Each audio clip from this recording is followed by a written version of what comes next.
Millionaire Mindset. Dulu, kehidupan saya mengalami goncangan yang amat sangat. Ini bukan pertama kali, melainkan kedua kalinya saya terpuruk.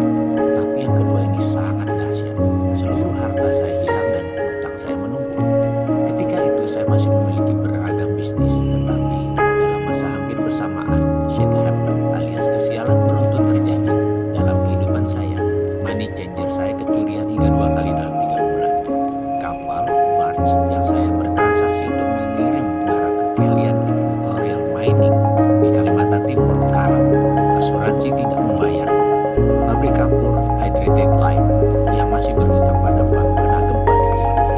Gempanya memang kecil, tapi meretakkan bank utama yang harganya mahal.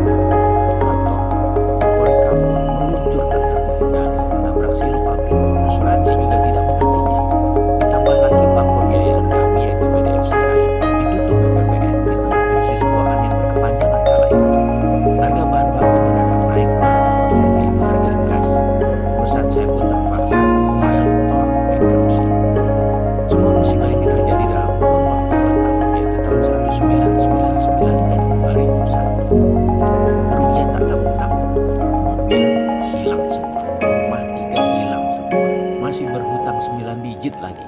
Setiap saat, setiap hari emosi saya memuncak. Makan keluarga, bayar sewa, uang sekolah anak membuat panik dan marah. Mau bekerja di mana? Kapan hutang terbayar? Bagaimana untuk hidup? Demikian segala hal itu berkecamuk di kepala saya. Dikejar debt collector, dikejar hukum, dikejar BPPN, dan juga dikejar teman investor yang marah dan kecewa dengan saya. Bayangkan betapa kusutnya situasi saya saat itu. Di tengah keputusasaan, siang itu saya langsung memandang langit dan bicara langsung kepada Allah Subhanahu wa Ta'ala, Tuhan yang saya percayai 100%.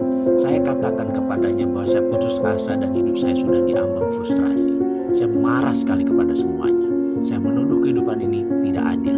Saya merasa telah melaksanakan seluruh ajaran agama. Saya teringat betapa tertibnya saya puasa Senin Kamis selama 5 tahun. Saya tidak putus sholat malam, selalu tahajud setiap malam.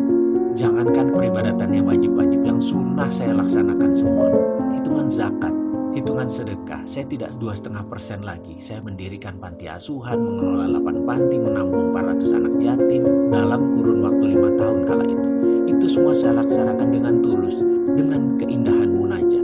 Namun, ketika kebangkrutan beruntun selama 2 tahun tanpa jeda, tanpa belas kasihan terjadi pada saya mempertanyakan, apa bukti ketaatan dengan kenyataan yang saya dapati? Jujur, saya marah kepada Tuhan. Waktu itu, saya protes, bahkan sempat muncul keraguan dalam hati saya mempertanyakan keadilan Tuhan. Saya bertanya kepadanya, mengapa musibah ini terjadi kepada saya? Apalagi yang kurang dari saya, sehingga saya pantas menerima ini semua? Mengapa rasanya hidup ini kejam dan sadis sekali? Pertanyaan-pertanyaan itu terus berputar dalam diri saya. Akhirnya, saya mulai menjauh dari Tuhan. Jangankan sunnah, yang wajib pun mulai saya tinggalkan karena saya meragukan semua tentang ajaran kebenaran agama saya.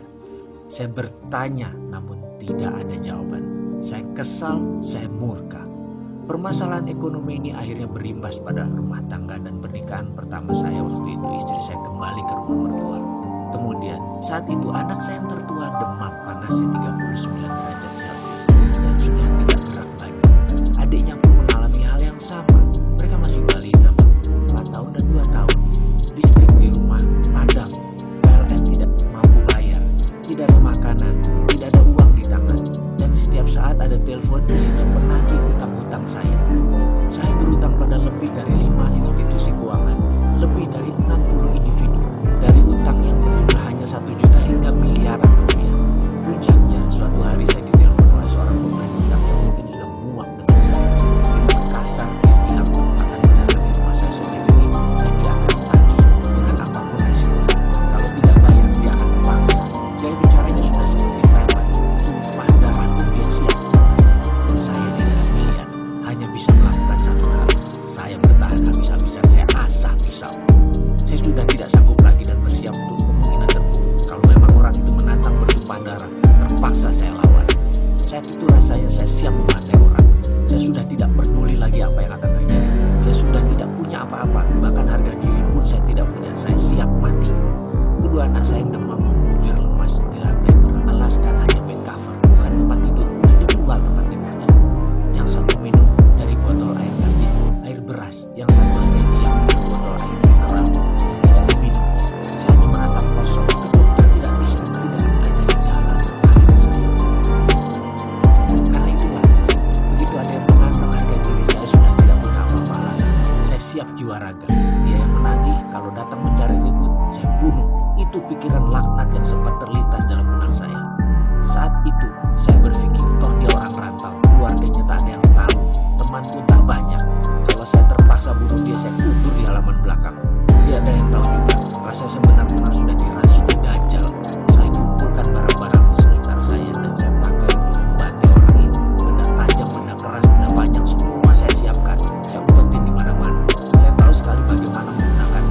tahu sekali di mana ruangan yang saya bisa pergunakan.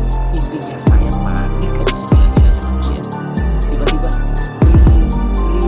telepon rumahnya diblokir, hanya bisa menerima panggilan berdetik. Sementara saya hanya bisa melamun dan kegampangan. Hingga dari kesekian saya baru tersadar, mungkin ini sebenarnya bukan itu lagi.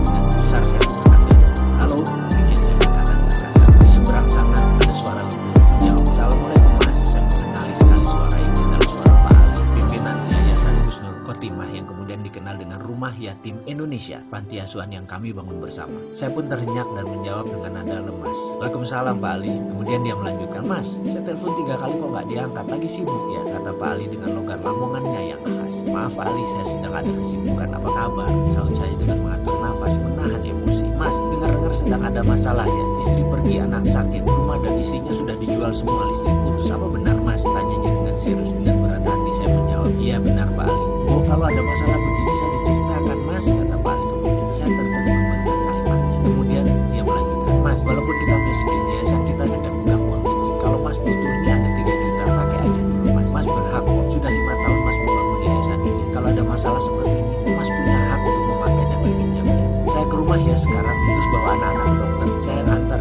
Nyes, rasanya saat itu marah di hati saya seakan tersiram satu ember es batu. Saya tertegun, terburu dan menangis terseduh. Saya tidak kuasa menahan getaran di dada, rasa haru, rasa malu, ada rasa senang, kesal, semuanya di sana. Dengkul saya keduanya di lantai, tangan saya masih memegang kelewang pedang pendek. Sesaat kemudian saya buang jauh, yang ada hanya diri saya tersungkur bersujud. "Saya salah ya Allah, saya salah." Batin saya memohon tobat. Saya tersungkur di sajadah tua yang tepat ada di samping saya. Tak lama kemudian selagi saya terlelung menatap langit di bawah pohon kelapa di teras belakang rumah, terdengar suara bariton mengucapkan salam. "Assalamualaikum," sapanya. Saya pikir Pak Ali, rupanya bukan.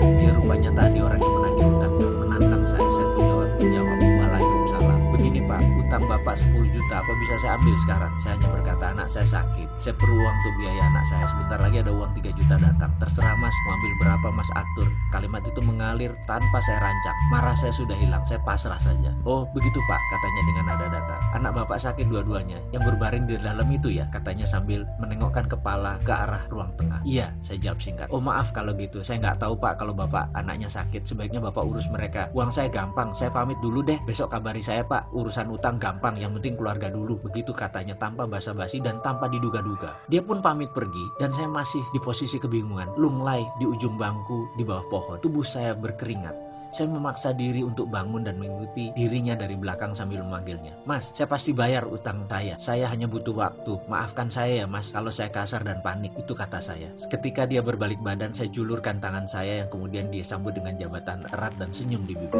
Dia berkata, "Iya Pak, saya juga minta maaf. Saya salah Mas," kata saya. "Saya berutang tapi tidak berkemampuan. Saya janji Mas, saya bayar." Tak lama setelah dia pergi datang Pak Ali dengan kijang tuanya. Tanpa basa-basi langsung saya peluk dia. "Pak Ali, syukron, terima kasih," itu kata saya. "Ayo ke dokter Mas, aku bawa fatur, Mas ke naskah," ajaknya singkat. Setelah 2 tahun dihajar musibah yang merusak keyakinan saya, akhirnya saat itu saya menyadari satu hal. Semua masalah yang saya alami berasal dari diri saya. Hal lain di luar diri saya hanyalah pelengkap. Saya langsung berdoa, "Maafkan saya ya Allah, ampuni saya. Engkau begitu mulia dan saya selama ini salah memandang. Saya sadar bahwa saya sendirilah yang harus bertanggung jawab dan menyelesaikan semua ini. Saya layak diincar sepenuhnya. Maafkan saya telah melakukan kekuasaan-Mu ya Allah. Saya memilih berdamai dengan Allah. Saya memilih memulai sesuatu dengan kesadaran penuh, mengubah nasib saya, menulis ulang sejarah hidup saya. Saya mendapatkan semacam pemahaman baru bahwa cara berpikir selama ini tidak bekerja dengan benar. Buktinya saya rugi, buktinya saya bangkrut, buktinya semua orang menjauh. Akhirnya saya harus mengubah cara pikir saya. Itu ada dalam benak saya. Saya harus berubah, saya harus kembali. Dan bagaimana saya mengubahnya? Itu pertanyaannya. Berkali-kali saya bertanya dalam diri saya. Tak lama setelah mengubah rumah, saya pindah ke rumah kontrakan yang sempit. Suatu sore, tetangga rumah kontrakan saya pulang kantor. Kaca mobilnya terbuka separuh. Dia rupanya ingin membuang sesuatu, mungkin sampah. Agaknya dia tidak melihat saya berdiri di sisi jalan tersebut. Mungkin karena maghrib pencahayaannya mulai samar. Mungkin juga dia tidak fokus karena mengumpulkan barang yang akan dibuang. Bruk, tiba-tiba segumpal kertas jatuh tepat di kaki saya. Entah mengapa saya tergerak memungutnya dengan tulisan yang berwarna merah mengkilat. Setelah saya membuka lipatannya, saya membaca kertas tersebut, ternyata brosur Millionaire Mindset Training di Australia. Saya merasa aneh dan terkejut. Inikah jawaban doa yang saya panjat? Saya berdiri termenung. Rupanya tetangga saya tadi baru sadar bahwa sampah yang dibuang tadi jatuh di depan saya. Dia pun menghampiri saya, "Mas, maaf sekali, saya nggak lihat," katanya Kiko.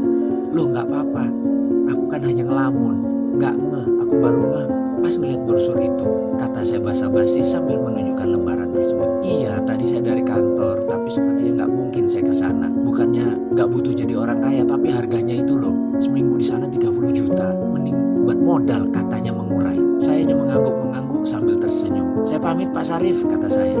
"Iya Pak, maaf ya, tadi benar-benar nggak sengaja," katanya sungguh-sungguh. "Nggak apa-apa bos, santai aja," jawab saya kemudian. Setelah itu, saya langsung sibuk berpikir, di mana saya cari uang 30 juta? Belum lagi uang untuk sanggup keluarga di rumah sementara saya pergi.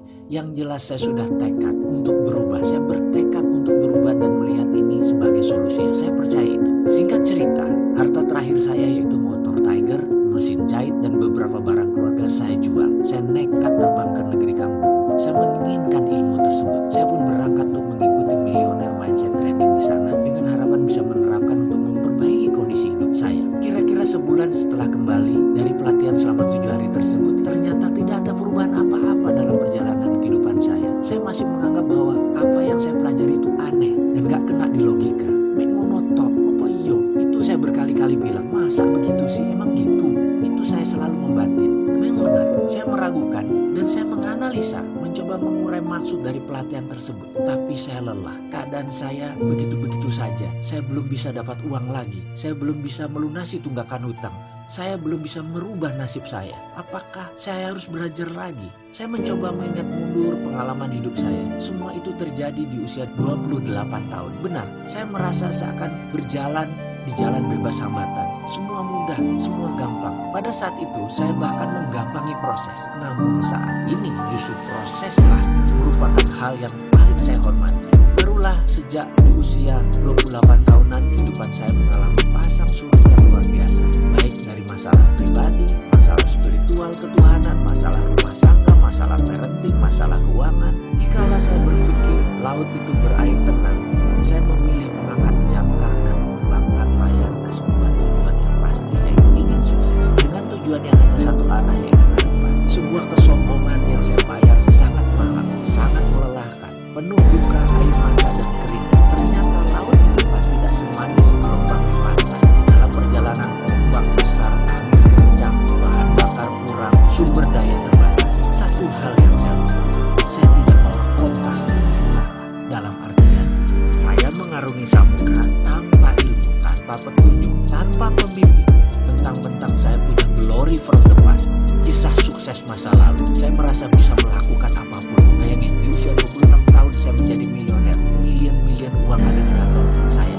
Masih muda, tapi dalam 28 tahun semua berbeda. Dalam 30 tahun mendadak semua bergeser. Itulah biang masalah saya di masa depannya. Sejak keputusan saya mengarungi samudera, hingga sampailah saya ke titik di mana kapal saya akhirnya karam di dasar samudera. Sementara badan saya terdampar di pulau kecil sendirian di permukaan dasar. Seadanya saya hanya diam, merata pun tidak bisa. Air mata habis, tenaga tak punya. Yang ada hanya nafas di badan. Itu pun sejak tarikan nafas terasa sesak. Seakan-akan dada ini mau meledak karena terisi oleh rasa kesal, lelah, marah, dan kecewa. Karena itu, ketika saya memutuskan untuk berubah, artinya saya tidak mau melakukan semuanya dengan cara yang sama seperti masa lalu. Saya harus melakukan dengan cara yang berbeda. Karena itulah saya memutuskan bahwa saya harus berilmu agar saya memiliki platform atau fondasi baru, terutama cara saya berpikir. Ibaratnya, saya bukan hanya perlu belajar dan menginstall software baru, tapi OS atau operating systemnya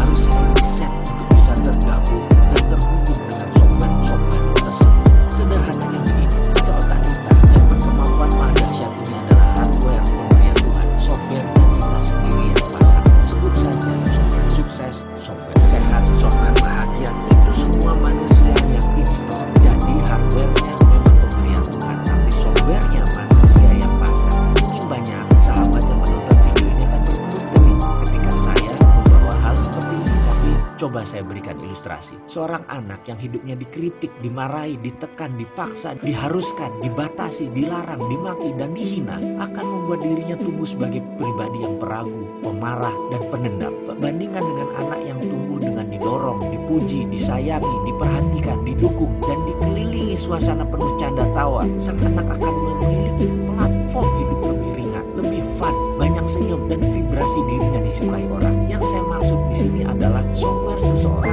diinstal oleh orang tuanya, oleh lingkungan sekitarnya, dan tentu saja software yang buruk bisa diganti, diubah, bahkan dibuang bila kita mau. Sesuatu yang dipasang umumnya bisa dilepas.